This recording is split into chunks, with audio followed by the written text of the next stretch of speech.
بسم اللہ الرحمن الرحیم۔ 5ویں سپارے میں سورہ النساء کی آیت نمبر 48 تک ہم نے گزشتہ درس میں ترجمہ کیا تھا۔ آیت نمبر 48 اللہ تبارک و تعالیٰ نے ارشاد فرمایا، ان اللہ لا یغفر ان یشرک بہ، اللہ تبارک و تعالیٰ نہیں بخشے گا کہ اس کے ساتھ کسی کو شریک ٹھہرایا جائے، یعنی شرک کی حالت میں جو مر جائے گا اس کی بخشش نہیں۔ اور شرک سے مراد یہاں ہر قسم کا کفر ہے، کیونکہ کفر کی بہت سی اقسام ہیں، ان میں سے ایک قسم شرک بھی ہے۔ کافر بہت طرح کے ہوتے ہیں، اور ان کفار میں سے ایک قسم مشرکین کی ہے جو اللہ تبارک و تعالیٰ کو بھی مانتے ہیں اور اللہ تبارک و تعالیٰ کے علاوہ کسی اور کو بھی اللہ تبارک و تعالیٰ کی ذات و صفات میں شامل کرتے ہیں۔ کسی کی ذات کو اللہ تبارک و تعالیٰ کی ذات کی طرح یا کسی کی صفات کو اللہ تعالیٰ کی صفات کی طرح مانتے ہیں، کسی اور کو بھی پوجا و پرستش کے قابل سمجھتے ہیں، عبادت کے لائق سمجھتے ہیں۔ تو شرک یعنی کفر کی تمام اقسام، اور یہاں مراد یہ ہے کہ جس کی کفر کی حالت میں موت واقع ہو جائے، ورنہ بہت سے کفار وہ جب تائب ہو جاتے ہیں، توبہ کرتے ہیں، ایمان لے آتے ہیں، تو ایمان کی وجہ سے پچھلے سارے گناہ جو ہیں وہ معاف ہو جاتے ہیں۔ نبی کریم صلی اللہ علیہ وسلم نے جب مکہ میں اعلان نبوت فرمایا تو سوائے چند لوگوں کے باقی سبھی لوگ مشرک تھے، وہ بتوں کی پوجا کرتے تھے، اور حضور نبی کریم صلی اللہ علیہ وسلم کی تبلیغ کی وجہ سے وہ لوگ مسلمان ہوئے، ایمان لائے، تو ان کا ایمان ان کے پچھلے تمام گناہوں کی بخشش کا سبب بنا۔ تو یہاں مراد یہ ہے کہ جس کا شرک کی حالت میں، کفر کی حالت میں جس کی موت واقع ہو جائے اس کی بخشش نہیں ہوگی۔ یہ اللہ تبارک و تعالیٰ نے اپنا حتمی فیصلہ جو ہے وہ سنا دیا۔ ان اللہ لا یغفر ان یشرک بہ، کہ جو شرک کی حالت میں یعنی کفر کی حالت میں مر جائے گا، اور یہ مراد نہیں ہے کہ صرف مشرک کی بخشش نہیں ہوگی باقی سارے کافر بخشے جائیں گے، نہیں، شرک بول کے کفر یعنی یہ جز بول کے کل مراد کہ ایک کفر کی بہت سی اقسام میں سے ایک قسم شرک بھی ہے۔ کافر تو وہ بھی ہیں جو اللہ تعالیٰ کو مانتے ہی نہیں، مشرک یعنی مانتے ہیں لیکن اللہ تعالیٰ کی ذات و صفات میں کسی کو شریک ٹھہراتے ہیں، یا کسی کی ذات کو یا کسی کی صفات کو اللہ تعالیٰ کی صفات کی طرح سمجھتے ہیں، کسی اور کو عبادت کے لائق سمجھتے ہیں۔ تو جو اللہ تعالیٰ کو مانتے ہی نہیں وہ مشرک نہیں بلکہ وہ کفر کی اور قسم ہے، دہریہ ہیں جو اللہ تعالیٰ کو نہیں مانتے۔ تو کفر کی تمام اقسام یہاں مراد ہیں، ایک جز بول کے، اور جز اس لیے یہ شرک اس لیے بولا کہ سب سے پہلے جو مخاطب تھے وہ تھے ہی مشرک، وہ بتوں کی پوجا کرتے تھے، جنہوں نے خانہ کعبہ میں بھی بت سجا کے رکھے ہوئے تھے تو ان کی پوجا کرتے تھے۔ تو اس لیے شرک کا لفظ بول کے کفر کی تمام اقسام مراد لیں کہ کفر کسی بھی طرح کا ہو، کوئی بھی کافر ہے کفر کی حالت میں مر گیا تو اس کی بخشش نہیں ہوگی۔ وَيَغْفِرُ مَا دُونَ ذَلِكَ لِمَن يَشَاءُ، اس سے کم جو ہے یعنی کفر اور شرک سے کم جو ہے اس کو جس کو اللہ تبارک و تعالیٰ چاہے گا معاف فرما دے گا، یعنی اس کو اللہ تبارک و تعالیٰ نے اپنی مشیت پہ موقوف رکھا کہ اللہ تعالیٰ چاہے گا تو معاف فرمائے گا، یعنی اگر اللہ تبارک و تعالیٰ چاہے تو بغیر سزا کے معاف فرما دے بڑے بڑے گناہوں کو بھی، اور چاہے تو وہ سزا دے کے کچھ سزا دے کے معاف فرما دے۔ تو یہ اللہ تبارک و تعالیٰ نے اس کو اپنی مشیت پہ موقوف رکھا، اور بزرگ فرماتے ہیں کہ گناہوں کی بخشش مختلف طریقے سے ہوگی۔ جو حقوق العباد ہیں اللہ تبارک و تعالیٰ ان کی اس طرح بخشش نہیں فرمائے گا کہ بغیر وہ ادا کیے۔ ہاں یہ ہے کہ ان سے حقوق ادا کروائے جائیں، یا اللہ تبارک و تعالیٰ چاہے تو اپنے پاس سے ان کو دے کے ان کو راضی کر لے۔ اور حقوق اللہ جو ہیں، جو اللہ تعالیٰ کی مطلب نماز، روزہ، اس طرح کی عبادات ہیں، وہ اللہ تبارک و تعالیٰ اگر چاہے گا تو بغیر سزا کے معاف فرما دے گا، چاہے تو سزا دے کے معاف فرمائے۔ لیکن بہرحال جو ایمان کی حالت میں دنیا سے جائے گا اس کی آخر کار بخشش ہو جائے گی۔ یہ اللہ تبارک و تعالیٰ کا فضل اور کرم ہے۔ وَمَن یشرک باللہ، اور جس نے اللہ تبارک و تعالیٰ کے ساتھ کسی کو شریک ٹھہرایا، فقد افترى اسما عظیما، تو اس نے بہت بڑا گناہ کا افتراء باندھا، بہتان باندھا اس نے، کہ اللہ تبارک و تعالیٰ کی طرح کسی اور کو سمجھا کہ کوئی اور بھی واجب الوجود ہے، ہمیشہ سے ہے، ہمیشہ رہے گا، کوئی اور عبادت کے لائق ہے، کسی اور کی صفات بھی اللہ تعالیٰ کی صفات کی طرح ہیں، کیونکہ اللہ تبارک و تعالیٰ کی ہر صفت ذاتی ہے، اس کو کسی نے دی نہیں ہے، اور باقی سب کی جو بھی صفات ہیں، حتیٰ کہ نبی کریم صلی اللہ علیہ وسلم کے پاس جو بھی صفات ہیں وہ سب اللہ تعالیٰ کی دی ہوئی ہیں، ذاتی کوئی نہیں ہے۔ ذاتی ماننے والا مشرک اور کافر ہے۔ تو وَمَن یشرک باللہ، جس نے اللہ تعالیٰ کے ساتھ شرک کیا، فقد افترى اسما عظیما، بے شک اس نے بہت بڑے گناہ کا افتراء باندھا۔ الم تر الی الذین یزکون انفسہم، کیا تم نے انہیں دیکھا جو اپنا تزکیہ کرتے ہیں، اپنی پاکیزگی بیان کرتے ہیں، یعنی اپنی تعریف خود کرنا۔ زکا یزکی تزکیتاً، پاکیزگی کو بیان کرنا، یعنی اپنی خوبیوں کو خود ہی بیان کرنا کہ میرے اندر یہ خوبی ہے، میں یہ ہوں، میں وہ ہوں، میں فلاں ہوں۔ اس چیز کو اللہ تبارک و تعالیٰ نے ناپسند فرمایا۔ بل اللہ یزکی من یشاء، اللہ تبارک و تعالیٰ جس کا چاہے تزکیہ فرمائے، یعنی اس کی پاکیزگی، اس کو پاکیزگی عطا فرمائے اور اس کی پاکیزگی کا چرچا فرمائے۔ ولا یظلمون فتیلا، اور ان پر ذرہ برابر بھی ظلم نہیں کیا جائے گا۔ فتیل بڑی معمولی حقیر شے، یعنی بالکل ظلم نہیں ہوگا۔ اللہ تبارک و تعالیٰ کی بارگاہ میں عدل و انصاف ہوگا، اور عدل و انصاف بھی کفار کے ساتھ ہوگا، مسلمانوں کے ساتھ، حضور کے غلاموں کے ساتھ عدل نہیں ہوگا، انصاف نہیں ہوگا، بلکہ فضل کا معاملہ ہوگا۔ اللہ تعالیٰ اپنا فضل فرمائے گا۔ یہ آیہ مبارکہ جو ہے، الم تر الی الذین یزکون انفسہم، کہ کیا تم نے انہیں دیکھا جو اپنی پاکیزگی کو خود بیان کرتے ہیں۔ اس کے بارے میں اس کا جو شان نزول ہے وہ تو خاص ہے، کہ مفسرین فرماتے ہیں کہ یہ اہل کتاب یہودیوں اور عیسائیوں کے متعلق یہ نازل ہوئی، کیونکہ وہ اپنے اوصاف یا اپنی خوبیاں خود ہی بیان کرتے تھے۔ کہ ایک دفعہ انہوں نے کہا،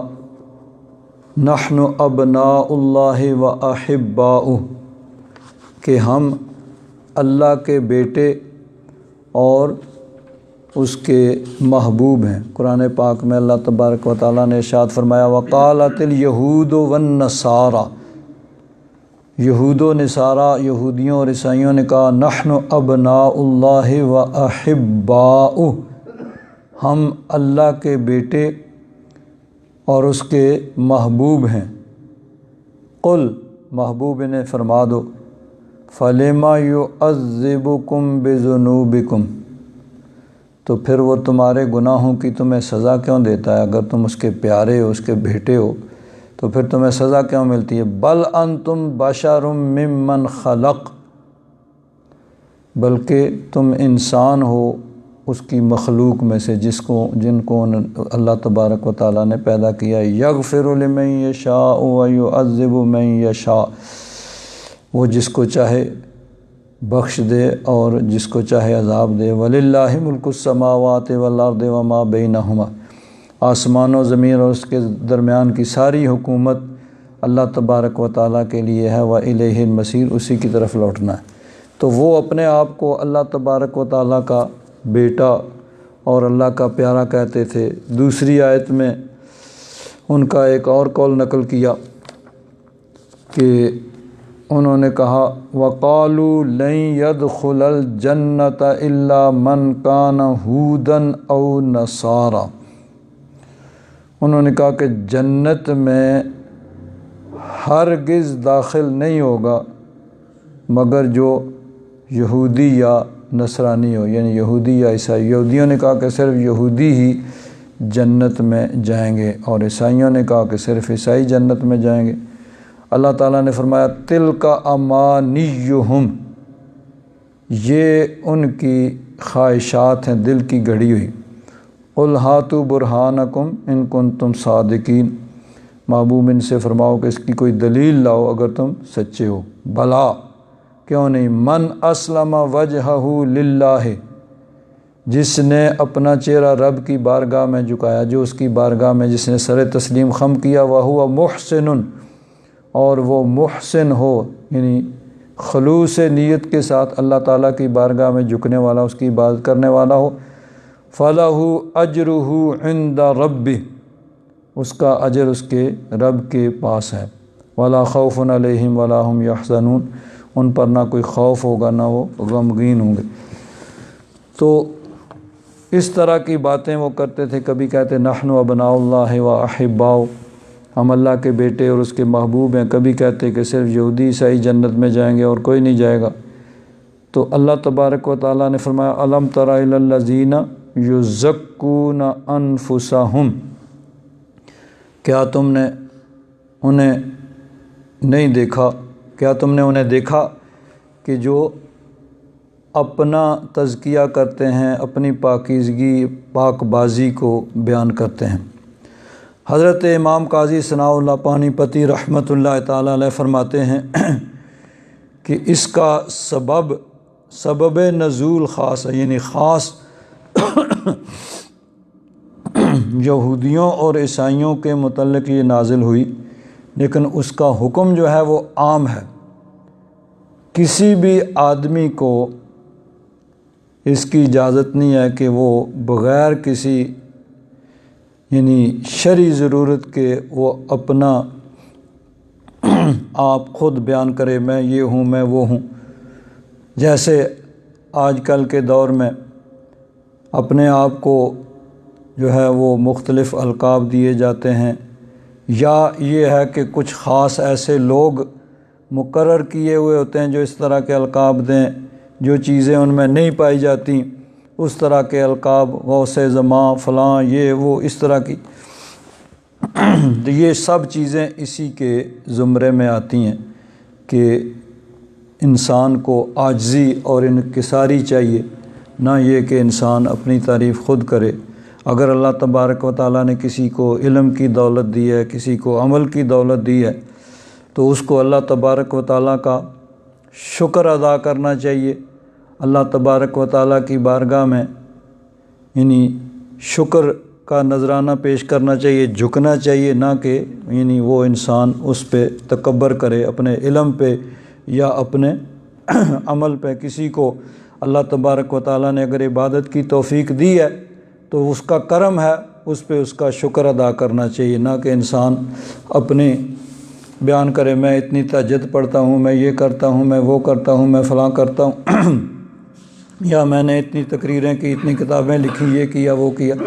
اس طرح کی ساری چیزیں جو ہیں وہ اسی کے زمرے میں آتی ہیں۔ تو اس میں اپنی تعریف یا کسی دوسرے انسان کی اس کے سامنے اس انداز میں تعریف کرنا کہ جس سے اس کے اندر تکبر اور غرور پیدا ہو جائے، نہیں کوئی نہیں ضرورت، میں جڑ جائے گا ادھر رکھ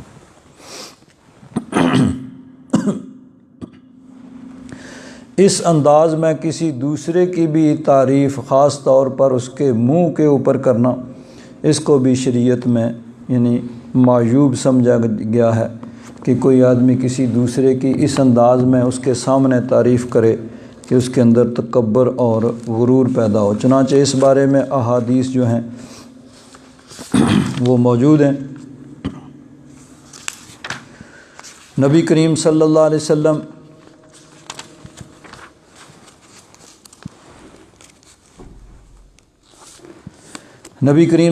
وسلم نے ارشاد فرمایا،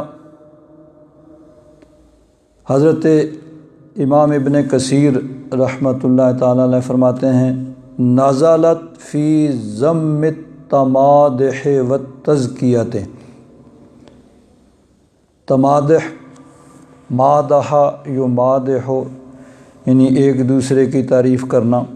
اور تزکیہ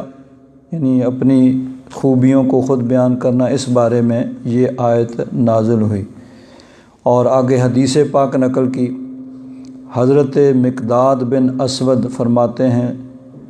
امرنا رسول اللہ صلی اللہ علیہ وسلم ان نحسو فی وجوہ المداحین التراب۔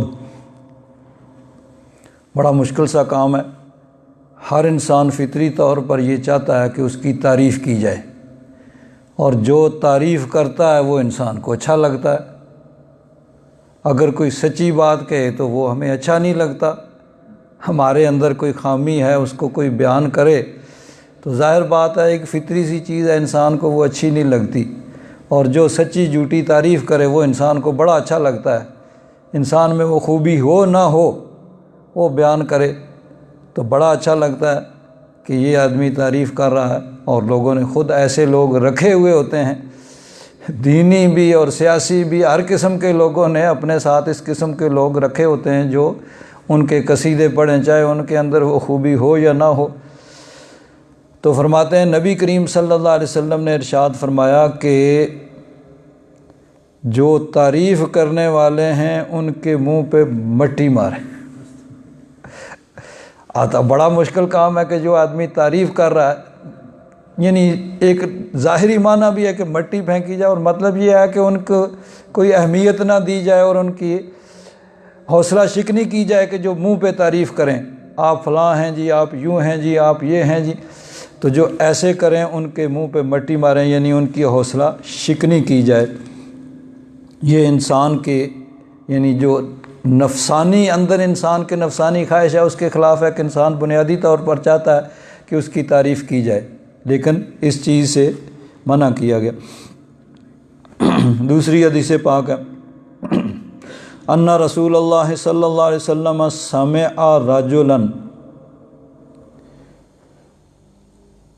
یثنی علی رجل، کہ وہ کسی کی تعریف کر رہا ہے، تو حضور نے فرمایا ویحک، تیری تباہی ہو، قطعت عنق صاحبک، کہ تو نے اپنے ساتھی کی گردن کاٹ دی، یعنی تعریف کر کے اس کے اندر تکبر اور غرور پیدا کر دیا۔ اور ارشاد فرمایا ان کان احدکم مادحا صاحبہ لا محالہ، اگر کسی نے اپنے کسی ساتھی کی تعریف کرنی ہے تو پھر کیا کہے، فلیقل احسبہ کذا، تو کہے میرا خیال اس طرح اس کے بارے میں یہ ہے کہ وہ اس طرح کا، یعنی اس کے اندر کوئی خوبی ہے تو یوں بیان کرے کہ میرا خیال ہے اس کے اندر یہ خوبی ہے۔ ولا یزکی علی اللہ احدا، اور یعنی حتمی طور پر کسی کی تعریف اس طرح نہیں کرنی چاہیے، حتیٰ کہ کوئی آدمی دنیا سے جا بھی چکا۔ دیکھیں گزشتہ درس میں ایک بات میں نے عرض کی تھی کہ دو طرح کی باتیں ہوتی ہیں، ایک یہ کہ کسی کے بارے میں حتمی طور پر اس سے منع کیا گیا کہ یہ کہا جائے کہ اللہ تعالیٰ تجھے نہیں بخشے گا۔ ہاں، جس کا کفر پہ خاتمہ یقینی ہے اس کے بارے میں یہ کہا جا سکتا ہے، جو کفر کی حالت میں مر گیا اس کا اللہ تعالیٰ نے فیصلہ فرما دیا کہ اس کی بخشش نہیں ہوگی۔ باقی اس کے علاوہ اگر کوئی گناہ گار مسلمان بھی ہے تو اس کے بارے میں حتمی اور یقینی طور پر کوئی انسان نہیں کہہ سکتا۔ تو کسی کو یہ کہنا کہ تجھے اللہ تعالیٰ نہیں بخشے گا، حدیث پاک میں نے بیان کی تھی کہ نبی کریم صلی اللہ علیہ وسلم نے اس سے منع فرمایا۔ اسی طرح دوسری چیز یہ تھی کہ کوئی آدمی خود تو اچھے کام نہیں کرتا ہے اور وہ بلا وجہ اچھے کام کرنے والوں کے بارے میں بدگمانی رکھتا ہے اور پھیلاتا ہے، جس کی مثال یہ تھی کہ بعض لوگ یہ جو میں نے دیکھے ہوئے ہیں، داڑھیوں والے دیکھے ہوئے ہیں جی، یہ نمازی میں نے دیکھے ہوئے ہیں، حاجی میں نے دیکھے ہوئے ہیں، یہ پہلی صف میں بیٹھنے والوں کو میں جانتا ہوں، یعنی خود تو غلط کام نہیں چھوڑنا چاہتا لیکن دوسروں کے بارے میں خواہ مخواہ بدگمانی رکھتا ہے اور پھیلاتا ہے۔ اب دیکھیے، داڑھی رکھنا اچھی چیز ہے، نماز پڑھنا اچھی چیز ہے، حج کرنا اچھی چیز ہے، پہلی صف میں بیٹھنا اچھی چیز ہے۔ اگر کوئی نمازی، کوئی حاجی، کوئی پہلی صف میں بیٹھنے والا کوئی غلط کام کرتا ہے تو اس کا ذاتی عمل ہے، اس میں نہ داڑھی کا کوئی قصور ہے، نہ نماز کا کوئی قصور ہے، نہ حج کا قصور ہے، نہ پہلی صف میں بیٹھنے کا قصور ہے۔ وہ اس کا ذاتی ایک عمل ہے کہ وہ نمازی بھی ہے لیکن غلط کام بھی کرتا ہے۔ تو اس چیز کو، کسی کے ذاتی فعل کو لے کے آدمی سب نمازیوں کو، سب حاجیوں کو، سب داڑھی والوں کو، سب پہلی صف میں بیٹھنے والوں کو برا بلا کہے، خود برائی نہ چھوڑے اور نیک کام کرنے والوں کے بارے میں خواہ مخواہ بدگمانی اور رکھے اور پھیلائے، یہ بھی یعنی اللہ تعالیٰ کی بارگاہ میں یہ بہت بڑی بے باکی ہے اور بہت بڑا یہ گناہ ہے۔ اب اس سے آگے ایک اور چیز، کسی کے بارے میں حتمی طور پر یہ فیصلہ یعنی ہم نہیں کر سکتے کہ وہ آدمی جنتی ہے یا جہنمی ہے۔ کافروں کے بارے میں اللہ تعالیٰ نے فیصلہ فرما دیا کہ جو کفر کی حالت میں، شرک کی حالت میں مر گیا اس کی بخشش نہیں ہوگی۔ باقی مسلمان کوئی بھی ہے اس کے بارے میں اچھا گمان رکھنا ضروری ہے کہ اللہ تعالیٰ سے یہی امید ہے کہ نیک آدمی تھا، اس کی بخشش ہوگی، مغفرت ہوگی، جنت میں جائے گا، اس کے لیے دعا بھی کرنی چاہیے، لیکن اس کے بارے میں کوئی حتمی فیصلہ کرنا یہ ہمارا منصب نہیں ہے، نہ ہم اس کو کر سکتے ہیں۔ دیکھیے ایک حدیث پاک یہ بخاری شریف میں اور دیگر کتابوں میں حضرت امام بخاری رحمۃ اللہ تعالیٰ علیہ نے بھی اس کو کئی مرتبہ بخاری شریف کے اندر نقل کیا ہے۔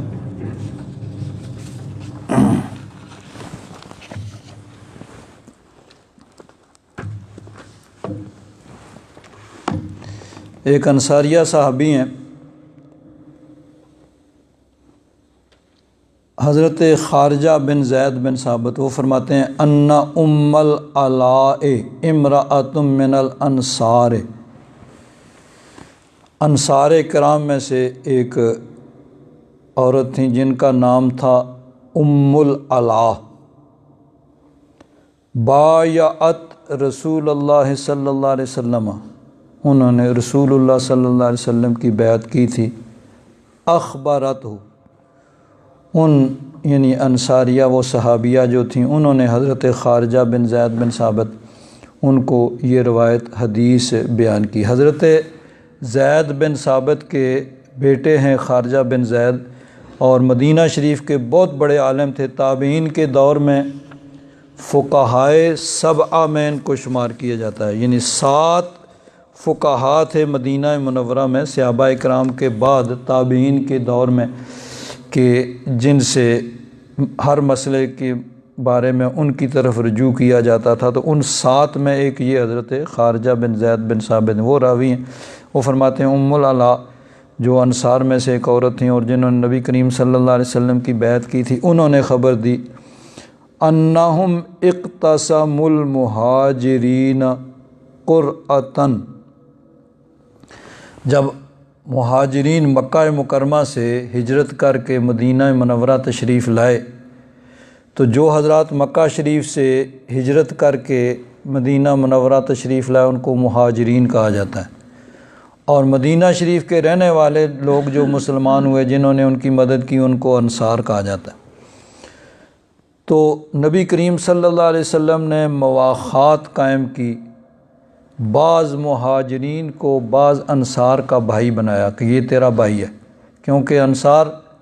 مدینہ شریف کے رہنے والے تھے، وہاں کے باسی تھے، ان کے مکانات تھے، ان کے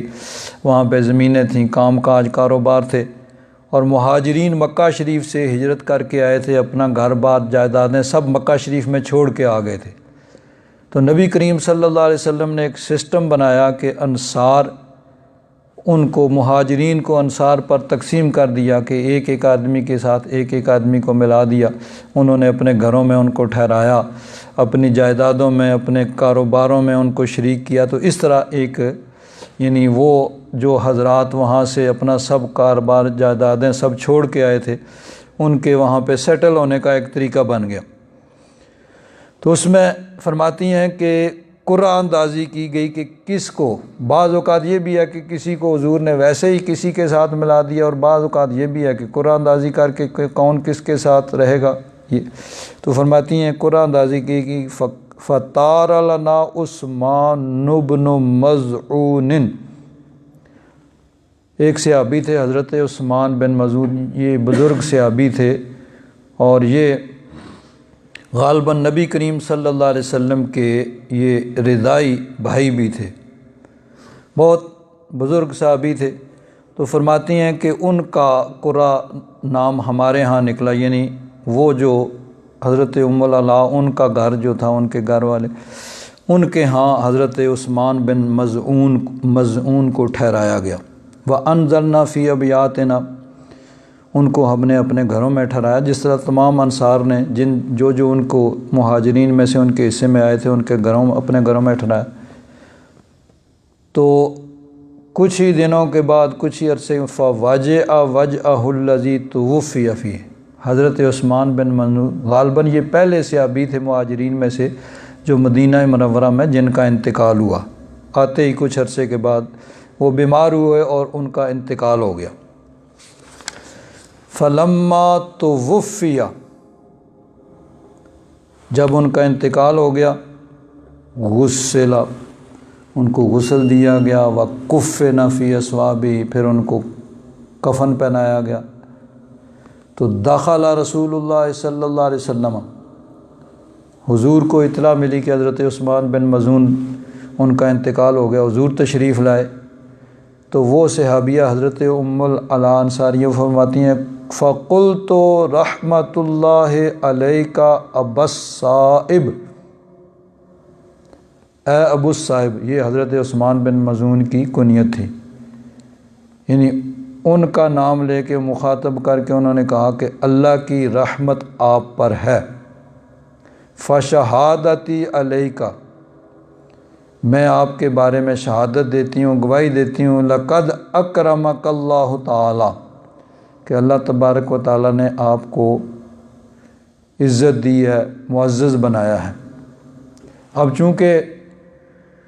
ان کے ہاں انہوں نے قیام کیا تھا تو ان کی عبادت، ان کی ریاضت، تقوی، پرہیزگاری کو انہوں نے اپنی آنکھوں سے مشاہدہ کیا تھا۔ چند دن رہے یا چند مہینے، جتنا بھی عرصہ ان کے پاس ان کے گھر میں حضرت عثمان بن مظعون رہے، اس عرصہ میں انہوں نے ان کی عبادت، ریاضت، تقوی، پرہیزگاری اس کو دیکھا۔ ظاہر بات ہے کہ وہ تہجد بھی پڑھتے ہوں گے، نماز پنجگانہ کے ساتھ اشراق، چاشت، اوابین، ساری نمازیں پڑھتے ہوں، ہر وقت ذکر اذکار، تلاوت قرآن پاک اور تقوی، پرہیزگاری، ساری چیزیں انہوں نے مشاہدہ کی تھیں۔ اس مشاہدے کی بنا پہ انہوں نے یہ بات کہی کہ رحمت اللہ علیہ کا ابا صاحب، اے ابو صاحب آپ پر اللہ تعالیٰ کی رحمت ہو، فشہادتی علیہ کا لقد اکرمک اللہ تعالیٰ، میں آپ کے بارے میں گواہی دیتی ہوں کہ اللہ تعالیٰ نے آپ کو بڑا معزز بنایا، بہت آپ کی عزت کی ہے۔ اب حضرت عثمان بن مظعون صحابی رسول اتنے بزرگ اور اتنے نیک، متقی، پرہیزگار، جن کا تقوی انہوں نے مشاہدہ کیا تھا، ان کے بارے میں انہوں نے بات کی، لیکن اب یہ بات صرف وحی سے معلوم ہو سکتی ہے کہ جو یقینی طور پر وہ کہہ رہی ہیں۔ تو نبی کریم صلی اللہ علیہ وسلم نے جب یہ سنا تو فرمایا فقال رسول اللہ صلی اللہ علیہ وسلم وما یدریک ان اللہ اکرمہ، تمہیں کیسے پتہ چل گیا کہ اللہ تعالیٰ نے ان کو معزز اور محترم ٹھہرایا، یعنی اللہ تعالیٰ نے ان کا اکرام کیا ہے، ان کو معزز اور محترم بنایا، وہاں ان کی بڑی آؤ بھگت ہے۔ تو حضور نے فرمایا تجھے کیسے پتہ چل گیا یہ؟ فَقُلْتُ بِأَبِي أَنْتَ یا رسول اللہ، یا رسول اللہ میرے ماں باپ آپ پر قربان ہوں، فَمَن يُكْرِمُهُ اللَّهُ، اگر یہ اللہ کی بارگاہ میں معزز اور محترم نہیں ہے تو پھر کون ہوگا، اتنے نیک متقی پرہیزگار۔ فقال رسول اللہ صلی اللہ علیہ وسلم، تو حضور نے فرمایا اما ہوا فواللہ لقد جاءہ الیقین، حضور نے فرمایا جہاں تک حضرت عثمان بن مظعون کا تعلق ہے ان کے پاس تو یقین آ گیا، یعنی ان کی موت واقعہ ہو گئی، جس کو ہم یوں کہتے ہیں اپنی زبان میں سچے جہان میں چلے گئے، وہ تو سچے جہان میں پہنچ گئے۔ واللہ انی لارجو لہ الخیر، اللہ کی قسم میں ان کے لیے بھلائی کی امید رکھتا ہوں، مجھے امید ہے کہ اللہ تبارک و تعالیٰ کا ان پر فضل اور کرم ہوگا، نیک آدمی تھے، متقی پرہیزگار اور خدا ترس آدمی تھے، تو ان کے بارے میں اچھی امید رکھتا ہوں۔ واللہ ما ادری وانا رسول اللہ ماذا یفعل بی، میں اللہ کا رسول ہوں لیکن اللہ کی قسم میں نہیں جانتا میرے ساتھ کیا ہوگا۔ بعض روایات میں ما یفعل بہ، کہ میں نہیں جانتا ان کے ساتھ کیا معاملہ ہوگا۔ فقالت واللہ لا ازکی بعدہ احدا ابدا، تو انہوں نے عرض کیا کہ پھر اللہ کی قسم میں اس کے بعد کسی کے بارے میں حتمی اور یقینی اس طرح بات نہیں کہوں گی۔ ہاں ٹھیک ہے، جس طرح نبی کریم صلی اللہ علیہ وسلم نے فرمایا کہ ہم اس کے بارے میں اچھی امید رکھتے ہیں اللہ تعالیٰ کی بارگاہ میں،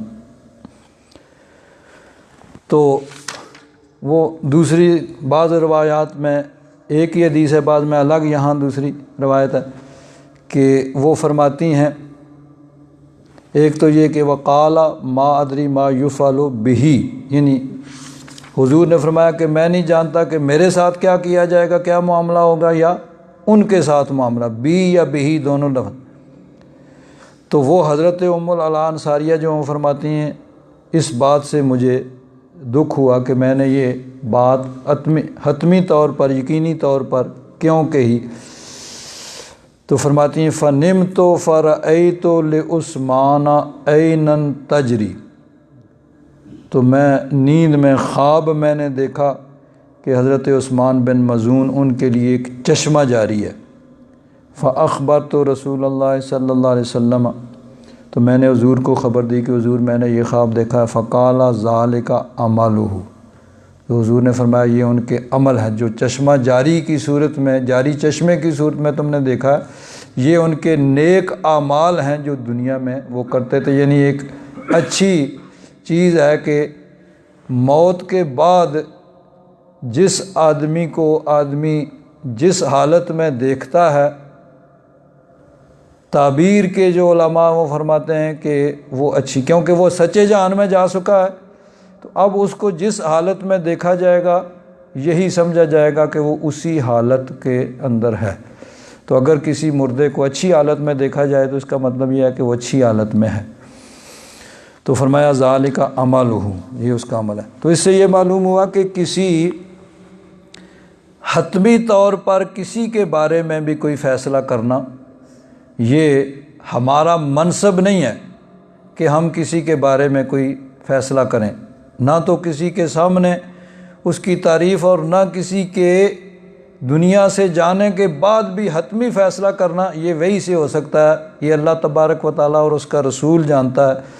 ہم کسی کے بارے میں، ہاں جو کفر کی حالت میں مر جائے وہ تو اللہ تعالیٰ کا فیصلہ ہے کہ اس کی نہیں بخشش ہوگی، جو مسلمان ہے اگر گناہ گار ہے تو ہم یقینی نہیں کہہ سکتے کہ وہ جہنم میں جائے گا۔ اللہ تعالیٰ جانتا ہے، اللہ تعالیٰ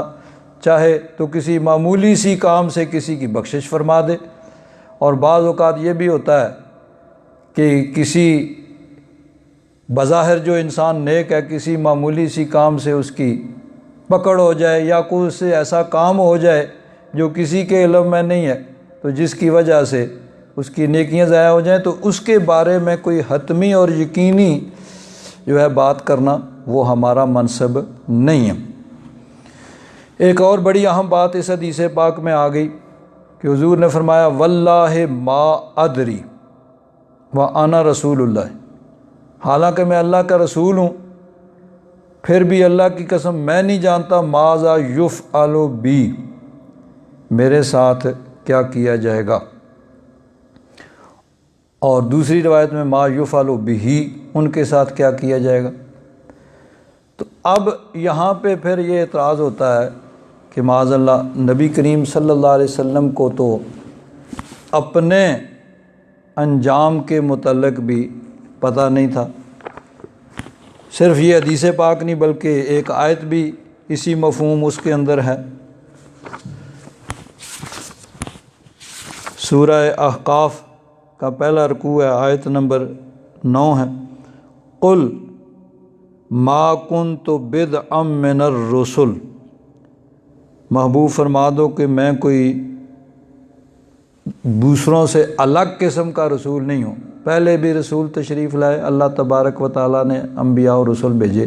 مجھے بھی اللہ تعالیٰ نے نبی اور رسول بنایا۔ جو انکار کرتے تھے ان کو فرمایا گیا کہ پہلے نبی اور رسول اللہ تعالیٰ نے بھیجے، مجھے بھی بھیجا، تو میں ان سے کوئی الگ قسم کا نہیں ہوں۔ وَمَا أَدْرِي مَا يُفْعَلُ بِي وَلَا بِكُمْ، اور میں نہیں جانتا کہ میرے ساتھ کیا کیا جائے گا اور تمہارے ساتھ کیا معاملہ کیا جائے گا۔ ان اتبع الا ما یوحی الی، میں تو صرف اس کی اتباع کرتا ہوں جو میری طرف وحی کی جاتی ہے۔ وما انا الا نذیر مبین، اور نہیں ہوں میں مگر کھلا ڈرانے والا۔ اب اس آیت اور اس مفہوم کا، اس حدیث کا مفہوم کہ واللہ ما ادری، اللہ کی قسم میں نہیں جانتا، ماذا یفعل بی، کہ میرے ساتھ کیا ہوگا، وما ادری وما یفعل بی ولا بکم، میں نہیں جانتا کہ میرے ساتھ اور تمہارے ساتھ کیا معاملہ کیا جائے گا۔ تو یہاں ایک بات یاد رکھیں، عربی میں ہوتا ہے درا یدری، اسی سے واحد متکلم کا صیغہ یہاں ادری، اس کا معنی ہوتا ہے اندازے سے اور اٹکل سے جاننا۔ انسان اپنے تجربے کی بنا پر کوئی بات کرے، اندازے سے کوئی بات کرے، تو یہاں اس چیز کی نفی ہے کہ میں اپنے اندازے سے یا تجربے سے یا مشاہدے سے یہ نہیں جانتا، ہاں جانتا ہوں تو کس سے، وحی الہی سے، بِاعلام اللہ تعالیٰ، اللہ تعالیٰ کے بتانے سے میں جانتا ہوں، لیکن وہ رب کی عطا اور رب کے فضل سے میں جانتا ہوں، اپنے اندازے سے میں بھی نہیں جانتا کہ میں خود کسی چیز کو جان جاؤں، نہیں، جو کچھ ہے وہ رب کی عطا ہے۔ تو دیکھیے، جانتے ہیں اللہ تبارک و تعالیٰ نے نبی کریم صلی اللہ علیہ وسلم کے متعلق ارشاد فرمایا انا فتحنا لک فتحا مبینا لیغفر لک اللہ ما تقدم من ذنبک وما تأخر، اللہ تبارک و تعالیٰ نے اپنے محبوب کے لیے مغفرت عامہ تامہ کا اعلان کر دیا، حالانکہ سارے انبیاء کرام معصوم ہیں، انبیاء کرام سے گناہ کا تصور بھی نہیں ہو سکتا، لیکن اس کے باوجود اللہ تبارک و تعالیٰ نے حضور کے لیے مغفرت عامہ کا اعلان کر دیا، اور اللہ تعالیٰ نے ارشاد فرمایا عسیٰ ان یبعثک ربک مقاما محمودا، کہ بروز قیامت میدان محشر میں اللہ تبارک و تعالیٰ اپنے محبوب کو مقام محمود پر فائز فرمائے گا، کہ جہاں سارے اہل محشر نبی کریم صلی اللہ علیہ وسلم کی تعریف کریں گے۔ اور حضور نے فرمایا کہ سب سے پہلے میں جاؤں گا، جنت کا دروازہ کھٹکھٹاؤں گا، جنت کا دروازہ میرے لیے کھلے گا۔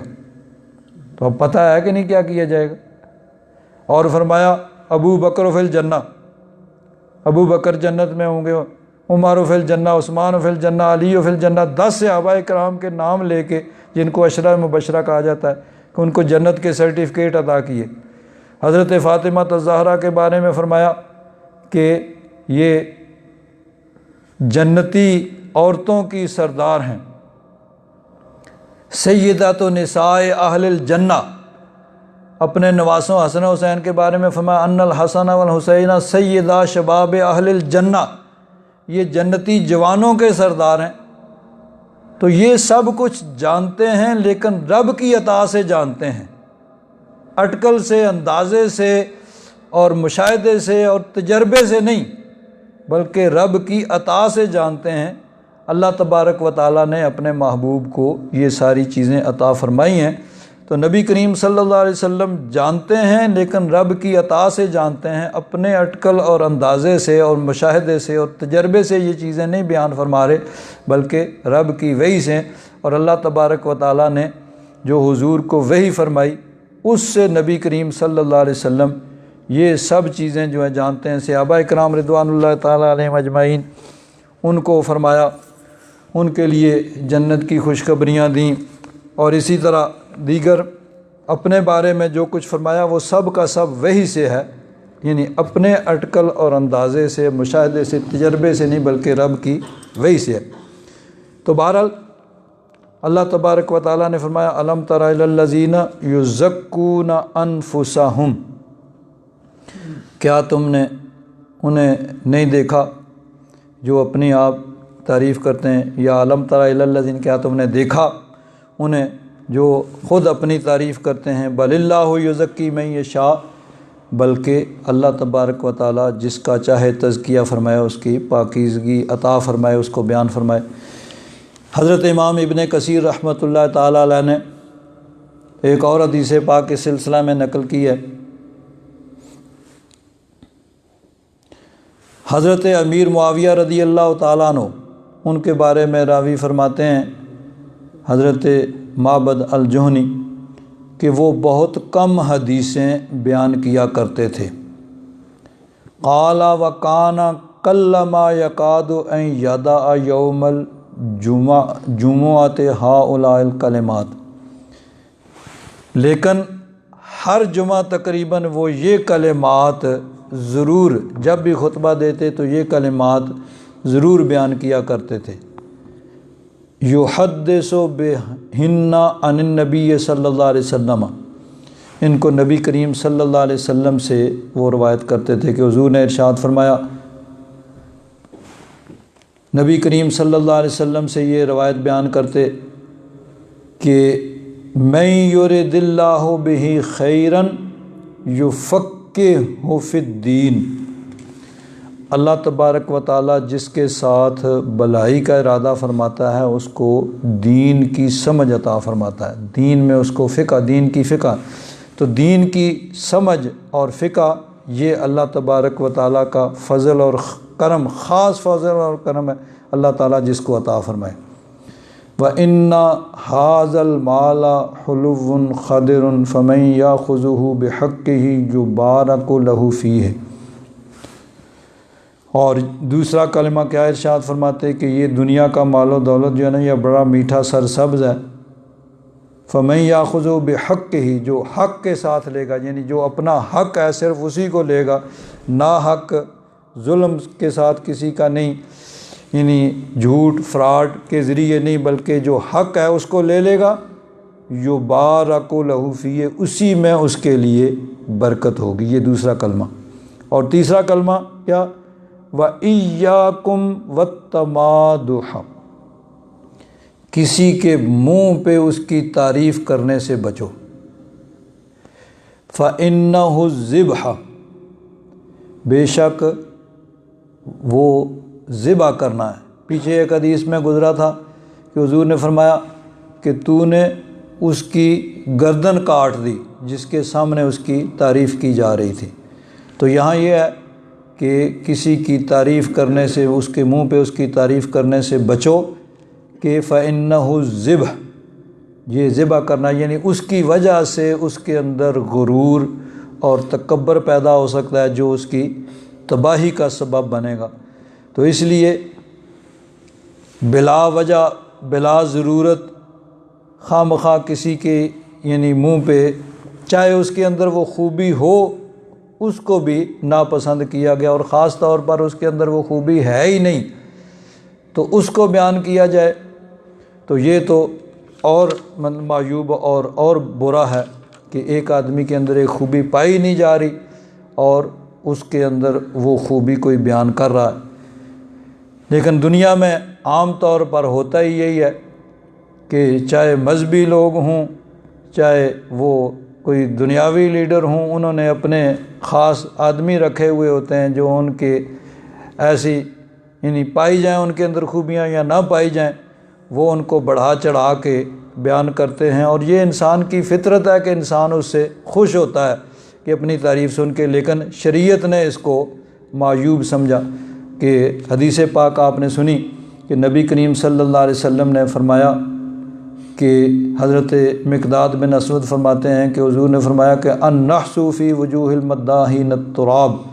کہ جو کسی کے منہ پہ تعریف کر رہے ہیں ان کے منہ پہ مٹی ماریں، اور مطلب یہ ہے کہ ان کی حوصلہ شکنی کرے اور ان کو اس چیز سے منع کیا جائے۔ تو بہرحال اللہ تبارک و تعالیٰ نے فرمایا الم تر الی الذین یزکون انفسہم، کیا تم نے انہیں دیکھا جو اپنے خود تعریف کرتے ہیں، بل اللہ یزکی من یشاء، اللہ تبارک و تعالیٰ جس کا چاہتا ہے تزکیہ فرماتا ہے، یعنی اس کے اندر کوئی خوبی پیدا فرماتا ہے، اور پھر جب اللہ تبارک و تعالیٰ چاہتا ہے تو اس کی خوبیوں کو مشہور بھی فرما دیتا ہے۔ حدیث پاک میں آتا ہے کہ نبی کریم صلی اللہ علیہ وسلم نے ارشاد فرمایا کہ اذا احب اللہ العبد، اللہ تبارک و تعالیٰ جب کسی کو اپنا محبوب بنا لیتا ہے، کوئی بندہ اللہ کا پیارا ہو جاتا ہے، عبادت، ریاضت، تقوی، پرہیزگاری کی وجہ سے وہ اس محبوبیت کے درجے پہ پہنچ جاتا ہے، نادا جبریل، اللہ تبارک و تعالی حضرت جبریل امین کو پکارتا ہے۔ حضرت جبریل امین رب کی بارگاہ میں حاضر ہو کر لبیک یا رب العالمین، یا رب ذوالجلال میں حاضر ہوں۔ اللہ تعالیٰ ارشاد فرماتا ہے کہ فلاں آدمی میرا محبوب اور پیارا ہے، تو بھی اس سے محبت کر۔ حضرت جبریل امین کو اللہ تعالیٰ حکم دیتا ہے کہ فلاں میرا پیارا ہے، تو بھی اس کو اپنا پیارا اور محبوب بنا لے۔ پھر حضرت جبریل امین رب ذوالجلال کے حکم سے آسمانوں پر اعلان فرما دیتے ہیں کہ فلاں اللہ کا پیارا ہے، تو اللہ تعالیٰ اس کو محبوب رکھتا ہے، تم بھی اس کو اپنا محبوب بنا لو۔ تو فَيُحِبُّهُ أَهْلُ السَّمَاءِ، آسمان والے یعنی آسمانی فرشتے اس سے محبت کرتے ہیں۔ ثُمَّ يُوضَعُ لَهُ الْقَبُولُ فِي الْأَرْضِ، پھر زمین میں اس کے لیے مقبولیت رکھ دی جاتی ہے، اللہ کے بندوں کے دلوں میں اس کی محبت ڈال دی جاتی ہے، مقبولیت رکھ دی جاتی ہے۔ تو اب دیکھیے حضرت غوث اعظم رضی اللہ تعالیٰ عنہ، اہل ایمان کے دلوں میں ان کی محبت ہے۔ کوئی کہاں رہتا ہے، کوئی پاکستان میں، کوئی ہالینڈ میں، کوئی امریکہ میں کہاں رہتا ہے، لیکن حضرت غوث اعظم سے وہ محبت کرتا ہے، یہ اللہ تعالیٰ نے دلوں میں ڈالی ہوئی ہے۔ حضرت داتا گنج بخش، حضرت خواجہ اجمیری، یہ سارے بزرگ جو ہیں، ان کی محبت اللہ تعالیٰ نے اپنی مخلوق کے دلوں میں ڈالی ہے کہ یہ اللہ والے ہیں، انہوں نے اللہ کی رضا کے لیے زندگیاں گزاریں، تو اللہ تعالیٰ نے ان کو اپنا محبوب بنا لیا۔ تو اللہ تبارک و تعالیٰ نے ان کی محبت اپنے بندوں کے دلوں میں ڈال دی۔ اور ایک اور چیز، پہلے ان کی مقبولیت آسمانوں پہ ہوتی ہے، کہ حضور نے فرمایا اللہ تعالیٰ حضرت جبریل کو بلا کے فرماتا ہے کہ فلاں میرا محبوب ہے، میں اس کو اپنا محبوب رکھتا ہوں، تو بھی اس کو اپنا محبوب رکھ۔ رب ذوالجلال کے حکم سے حضرت جبریل امین اس سے محبت کرتے ہیں اور آسمان والوں میں اس کی مقبولیت کا اعلان ہوتا ہے۔ ثم کا لفظ یہ تراخی کے لیے آتا ہے کہ ایک کام پہلے ہوا ہے، دوسرا کام بعد میں ہوا ہے اور کچھ عرصہ بعد ہوا ہے۔ تو پہلے آسمانوں پہ ان کی مقبولیت ہوتی ہے، پھر اللہ تبارک و تعالیٰ زمین والوں میں ان کی مقبولیت کو رکھ دیتا ہے۔ تو یہ اللہ تبارک و تعالیٰ کا فضل اور کرم ہے۔ تو اللہ تبارک و تعالیٰ ان کی مقبولیت اپنے بندوں کے دلوں میں رکھ دیتا ہے، لیکن ان کا طریقہ کیا ہوتا ہے؟ وہ اپنی تعریف نہیں کرتے، وہ خود عاجزی اور انکساری کرتے رہتے ہیں۔ تو اللہ تبارک و تعالیٰ اپنے وعدے کے مطابق کہ حضور نے فرمایا من تواضع للہ رفعہ اللہ، کہ جو اللہ کے لیے تواضع کرتا ہے، جھکتا ہے، اللہ تعالیٰ اس کو اٹھاتا ہے۔ تو اللہ تبارک و تعالیٰ ان کی محبت اپنے بندوں کے دلوں میں ڈال دیتا ہے۔ تو اپنی زبان سے اپنی تعریف کرنا یا کروانا یہ شریعت میں بہت معیوب ہے، لیکن اگر کوئی خاص وجہ ہو تو اس وجہ کے سے یعنی کسی وقت بیان کیا جا سکتا ہے۔ لیکن وہ اب نبی کریم صلی اللہ علیہ وسلم کی بعض احادیث مبارکہ ہیں، لیکن نبی کریم صلی اللہ علیہ وسلم نے فرمایا انا سید ولد آدم، میں بروز قیامت تمام اولاد آدم کا سردار ہوں گا۔ تو اب یہ نبی کریم صلی اللہ علیہ وسلم نے جو بیان فرمایا، حضور کا ہر فعل رب ذوالجلال کے حکم سے ہے، اللہ تبارک و تعالیٰ کے حکم سے ہے، اور اللہ تبارک و تعالیٰ کی اس کے اندر حکمتیں ہیں، اور اس حکمت کے تحت نبی کریم صلی اللہ علیہ وسلم اس چیز کو یہ کافی طویل حدیث پاک ہے، اس میں نبی کریم صلی اللہ علیہ وسلم نے بیان فرمایا۔ تو یہ رب کی حکمتیں ہیں، رب کی حکمت کے تحت اس کو بیان کیا جائے۔ اس میں بھی ایک خاص بات ہے کہ انا سید ولد آدم یوم القیامت ولا فخر، حضور نے فرمایا کہ بروز قیامت میں تمام اولاد آدم کا سردار ہوں گا، اور یہ بات میں بطور فخر کے نہیں کہہ رہا، اللہ تبارک و تعالیٰ کی دی ہوئی جو اس نے مجھے ایک مرتبہ دیا ہے، رب ذوالجلال کے حکم سے اس کو بیان کر رہا ہوں۔ بلکہ بعض محدثین نے اس کا یہ معنی بیان کیا ہے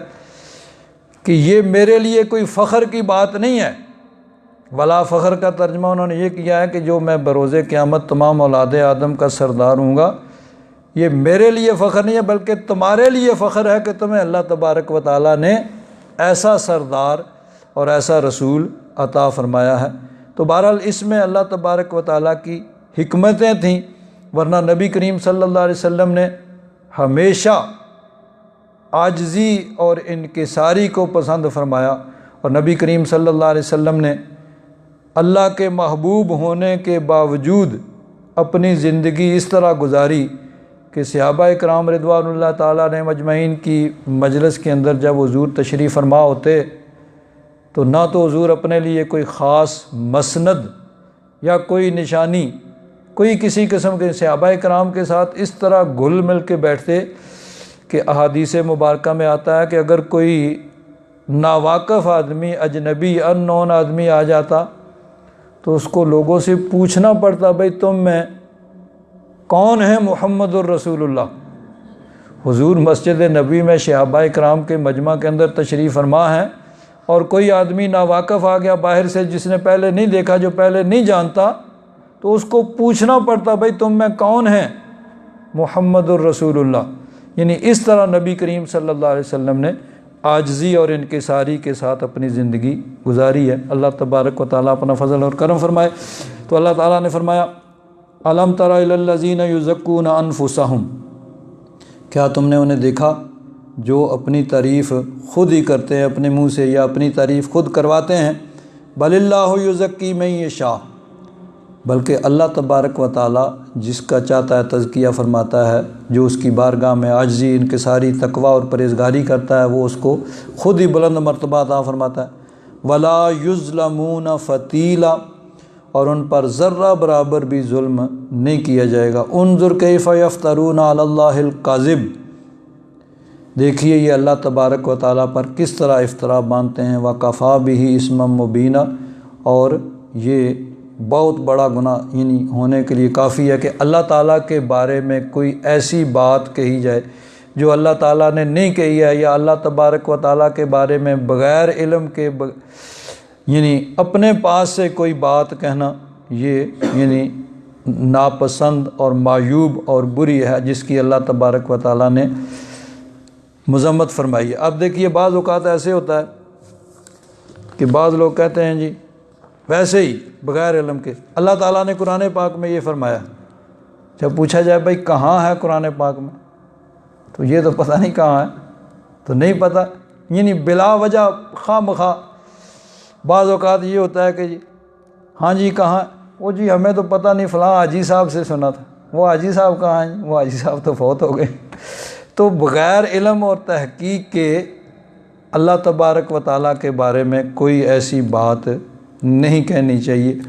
اور نبی کریم صلی اللہ علیہ وسلم کے متعلق بھی بغیر تحقیق کے جو حضور نے نہیں فرمایا ہے، یہ کہنا کہ حضور نے یہ فرمایا یعنی حدیث نہیں ہے